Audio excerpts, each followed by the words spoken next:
Hello everyone, Gammon here. I've recently replayed Pillars of Eternity. It's a great game, strong story, generally good companions, good world building. But replaying it reminded me of something I absolutely hated about it and most other modern RPGs, and that's the stronghold. So for anyone unfamiliar with Pillars, the player's stronghold is a castle called Cadnua. It's given to you fairly early in the game and was one of the stretch goals during the Kickstarter for the game. It's supposed to be your stronghold, your base of operations. What it actually is a resource dump. Cadnua fails on multiple levels. The first is that none of the things you can buy are actually worth the price. The shops aren't very good, neither are any of the buffs you can get from resting there. In fact, both will be severely outclassed by other shops and taverns you'll have access to mid to late game.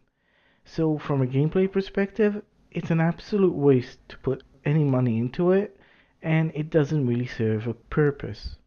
From the viewpoint of a story and building atmosphere, the people you see walking around are just random nameless NPCs, and so are the shopkeepers. There are only three named characters in the entire keep. That's the keeper, who basically functions as a menu to buy upgrades for the stronghold, a troll, and a vampire. And the troll and the vampire don't really do anything to give them or the stronghold any character. They just kinda stand there. There is never a reason or a want to return to Cadnua, other than to go to the dungeon below it, called the Endless Paths. And that's a real shame, because strongholds can be a great feature in an RPG and serve as an amazing hub. Let's talk a little bit about Suikoden 2 and the ways it managed to create what is, in my opinion, one of the best strongholds in an RPG. So Suikoden 2 is one of those RPGs where you need to build an army and recruit a bunch of characters. 108 to be exact. When you first encounter your stronghold, it's an abandoned castle filled with monsters. Once you defeat the monsters, you'll gain ownership of the castle, but it and its surrounding lands are still in an obviously dilapidated state. However, as you continue playing the game, the castle will slowly change, and it will happen without you spending any money. The stronghold is upgraded not by buying new features with gold or some other resource, but by getting new characters to join your army. The upgrades to the castle are both general and specific. The more general upgrades happen when you reach a certain number of new recruits, and as you hit that number, the appearance of the castle changes. Rubble gets cleared, and rooms and floors get added. But there are also more specific upgrades. So, for instance, the way you get a runesmith to appear in the castle is you recruit Jean, a mage that specializes in creating and attaching runes. When you get Yuzu to join, your once rundown farm will start breeding animals, because Yuzu is a farmer and she knows how to do that sort of stuff. Having the upgrades in your stronghold tied to people, instead of just getting whatever upgrade you want by dumping a bunch of resources, makes each person feel unique and valuable, and makes the time you spent getting them to join your army feel worthwhile. But it's more than that. The people in the tavern, the halls, the barracks, they're all people you've met in the past, heard a bit of their story, got the gist of their personality, and got them to join your army.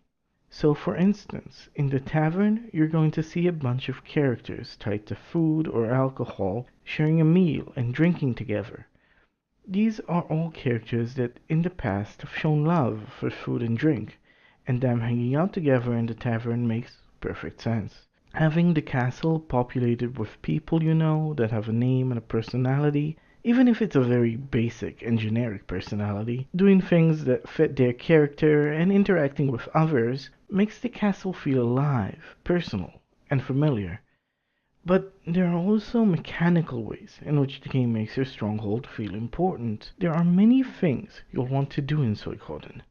For instance, you want to shop for items, equipment, upgrade your weapons, your armor, your runes, and so on.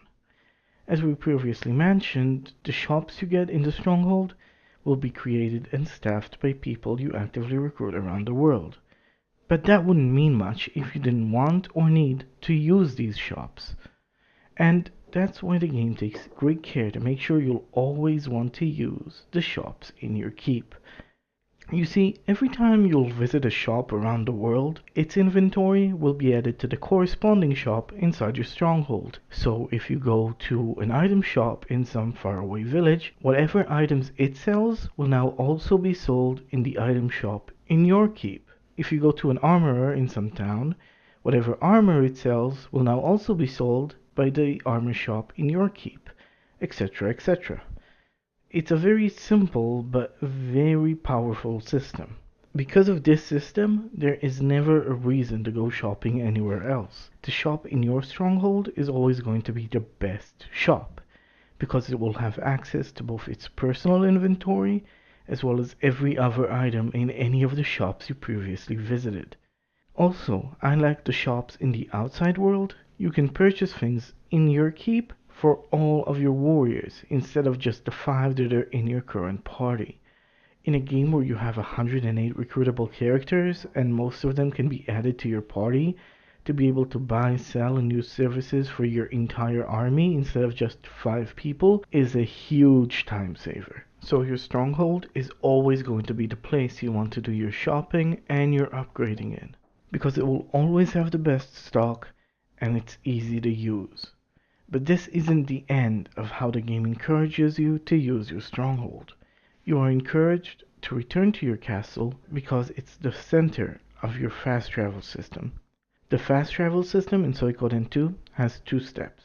The first is to travel to your stronghold with a blinking mirror. The second is to ask Vicky, the mage in charge of teleportation, to teleport you to a previously visited city. This makes your stronghold the center of your world, because you'll always return there before you go visiting other locations. And as you return to it again and again, and use its services again and again, it will end up feeling familiar, warm, and comfortable. It will end up feeling like home. But Suikoden 2 isn't the only game to do this. A much more recent game would be Dark Souls 3. In that game, you'll need to return to Firelink Shrine if you ever want to buy items, level up, or sharpen your weapons. And as you progress through the game and save certain characters, the shrine will start filling up. The once cold and lifeless place will end up being home to familiar faces. Much like any good base of operations, it will feel like home. And it's that feeling of familiarity and warmth I feel is missing, not just from Cadnua, but most strongholds in modern Western RPGs. So many RPGs nowadays, like Pillars and Fallout 4, have the option to build bases around the world or build your base, and they're all about resources. They're all about going, gathering, dismantling, and then rebuilding. But none of the places you build up ever feel special, unique, or useful. There's no attachment to any of them. And that's a real shame. It feels like Western developers forgot what it was that people loved about Strongholds in the first place. And instead of a home with a lot of useful features, all you get nowadays are resource dumps with no soul or heart to them.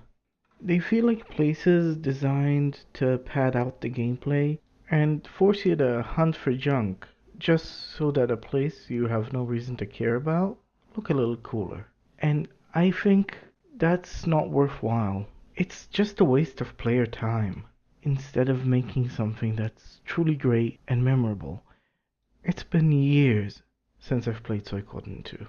And I still remember many of the characters and many of the places in my keep. And that's because there's a real connection that was formed through gameplay. And that connection is not going to be there for any of these modern strongholds. Again, I just think that's a real shame. And that's one of the reasons I'm looking forward to Sakura, which is going to be coming out either by the time you're hearing this video or a little bit before. The Dark Souls series has always had great atmosphere and great world building, and I really hope that will continue in the future. And for anyone wondering, yes, you should absolutely play Suikoden 2. You should absolutely play Dark Souls 3. Both of these are great games. Anyway, that should be enough for now. Thanks for watching.